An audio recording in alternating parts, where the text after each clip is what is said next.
समाजीव विज्ञान कक्षा 9 में इतिहास में पार्ट 4 वन्य समाज एवं उपनिवेशवाद।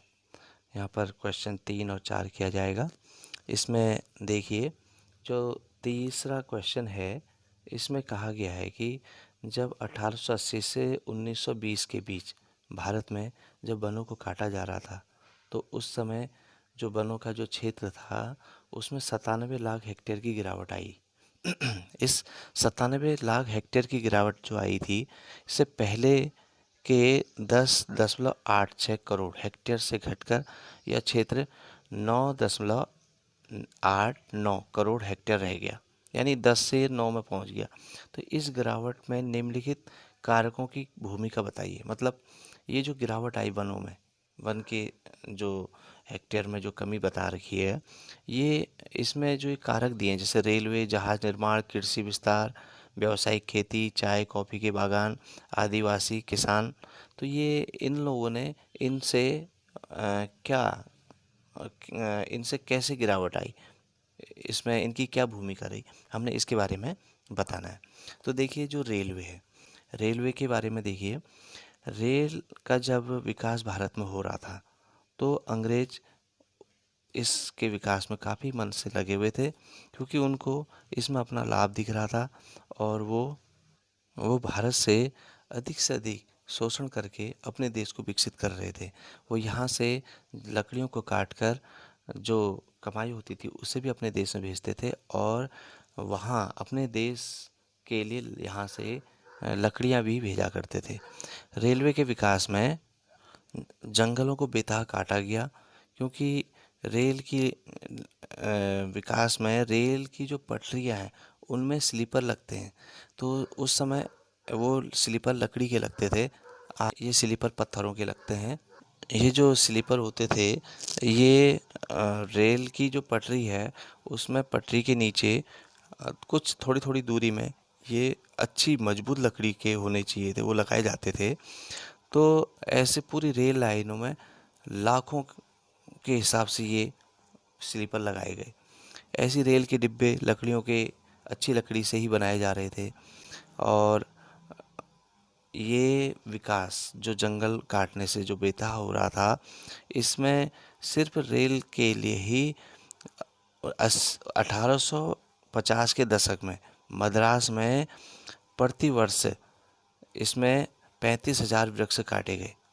35,000 वृक्ष काटे गए और ये वृक्ष कोई छोटे मोटे वृक्ष नहीं थे, ये मजबूत वृक्ष हुआ करते थे। एक बड़े से अच्छे स्वस्थ बड़े वृक्ष को जब काटा जाता था तो उसमें अधिक से अधिक 3 या 4 स्लीपर निकल पाते थे। तो इस तरह से बड़े वृक्षों के कटने से छोटे वृक्षों को भी क्षति पहुंची और जंगलों को बेतहा काटा गया। इस तरह से सब जगह जंगलों का विनाश किया जाने लगा था। ये तो सिर्फ एक क्षेत्र का नाम बताया, मद्रास। ऐसे पूरे भारत में जंगलों को नष्ट किया गया। ऐसी है अगला जहाज़ निर्माण। जहाज़ निर्माण में भी मजबूत लकड़ी जैसे टीके या साल के पेड़ों को खूब काटा गया। ये लकड़ी काट के जहाजी बेड़े को भी मजबूत किया जाता था इससे, और इंग्लैंड भी भेजी जाती थी। अंग्रेज अपने देश भेजते थे तो समुद्री मार्ग से ये लकड़ियाँ विदेश भी भेजी जाती थी। वहाँ की आवश्यकता की पूर्ति भारत के जंगलों से हो रही थी। ऐसी अगला है कृषि विस्तार। इसमें देखिए कृषि का विस्तार, जंगलों को क्योंकि जनसंख्या बढ़ रही थी धीमे धीमे और भोजन की आवश्यकता ज़्यादा थी लोगों को, तो जंगलों को ही काटा गया और कृषि का क्षेत्र को बढ़ाया गया। इसमें सन 1880 से 1820 के बीच 67 लाख हेक्टेयर कृषि क्षेत्र को बढ़ाया गया। खेती के लिए इतने जंगलों को काट के इतने लाख हेक्टेयर की भूमि बढ़ाई गई कृषि के लिए। ऐसी व्यावसायिक खेती में देखिए, व्यावसायिक खेती वो होती है जिसको हम बेच के धन कमाते हैं। जूट है, गन्ना है, गेहूँ है, कपास है आदि इस तरह की जो फसलें हैं व्यावसायिक खेती कहलाती हैं। तो इन खेती को बढ़ाने के लिए भी जंगलों का अत्यधिक विनाश किया गया। अगला है चाय कॉफ़ी के बागान। चाय कॉफ़ी के जो बागान थे, उस समय चाय जो है अंग्रेज़ों का, कॉफ़ी और चाय अंग्रेज़ों की काफ़ी शौक की चीज़ हुआ करती थी और इसे धीरे धीरे भारत भी अपना रहा था। तो ये जो चाय का जो शौक़ लोगों को बढ़ा, कॉफ़ी का जो शौक़ धीमे धीमे बढ़ा और विदेशों में जो इसकी मांग थी, व्यापार में जो इसकी मांग बढ़ रही थी, तो भारत में भी जंगलों को नष्ट किया गया और जंगलों को काट काट के चाय के बागान बनाए गए। चाय के बागान के लिए एक विशेष तरह की भूमि चाहिए, जैसे ऐसा क्षेत्र जहाँ पर ढालनुमा हो और हल वहाँ समय समय पर वर्षा होती रहे, क्योंकि चाय के जो बागान होते थे उनकी जड़ों में पानी नहीं रुकना चाहिए होता है, नहीं तो वृक्ष उसका खराब हो जाता है। और ऊपर से चोट लगने वाली बारिश, उसकी जो पत्ते हैं उनको चोट लगने वाली बारिश भी समय समय पर चाहिए होती है। तो ऐसे क्षेत्र जहाँ होते थे वहाँ पर बेतहा जंगल काटे गए और चाय के बागानों को इन क्षेत्रों में बढ़ाया गया, क्योंकि चाय की खेती हर जगह नहीं की जा सकती, इसलिए ये विशेष जगह है जहाँ पर जंगलों को काटा गया। अच्छा, छठा है इसमें कारक, आदिवासी और किसान। देखिए, ये वो लोग होते थे जो जंगलों के आसपास के गांवों के क्षेत्रों में निवास करते थे। तो इन लोगों की आजीविका भी जंगल से जुड़ी हुई थी। ये जंगलों में जाते, अपने घर के आग जलाने के लिए लकड़ी लाते, अपने घर बनाने के लिए लकड़ी लाते। तो इनकी आवश्यकता जंगलों से पूर्ति होती थी।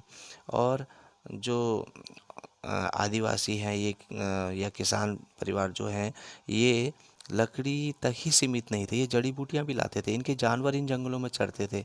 ये अब कई तरह के रोजगार उन जंगलों से प्राप्त कर लेते थे, अपने लिए अपनी आजीविका उससे कमा लेते थे। तो ये लोग भी कहीं ना कहीं जंगलों को नुकसान कर रहे थे, जो धीमे धीमे एक दीमक की तरह काम कर रहे थे और ये भी जंगलों का विनाश कर रहे थे। तो ये जितने भी बिंदु अभी तक बताए, ये सब कहीं ना कहीं वनों को नुकसान पहुंचा रहे थे। इसी कारण वनों की संख्या में कमी आने लगी। अगला क्वेश्चन है, युद्धों से जंगल क्यों प्रभावित होते हैं? युद्ध से जंगल, देखिए युद्ध में हमले होते हैं, हमले होने से गोले, तोप के गोले हैं या किसी भी हथियार के यूज करते हैं, तो उससे जहाँ वो पड़ता है वहाँ आग लगने का खतरा होता है। और जंगल क्षेत्रों में अगर ये आग पहुँच जाती है तो जंगलों का विनाश हो जाता है। तो इससे जंगलों में आग लग जाती है, भयानक आग, वो बढ़ती बढ़ती जंगलों को काफ़ी क्षति पहुँचा देती है।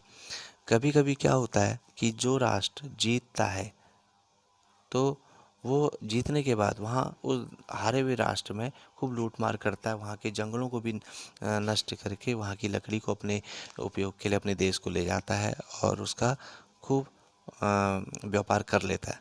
और कभी कभी ये होता है कि जो राष्ट्र हारता है वो ये सोचता है कि जीते हुए राष्ट्र को फायदा ना हो, इसलिए वो अपने जंगलों को भी नष्ट आग लगा देता है और जानबूझ के आग लगाई आग से जंगलों को काफ़ी क्षति होती है। तो आज इसमें इतना ही, धन्यवाद।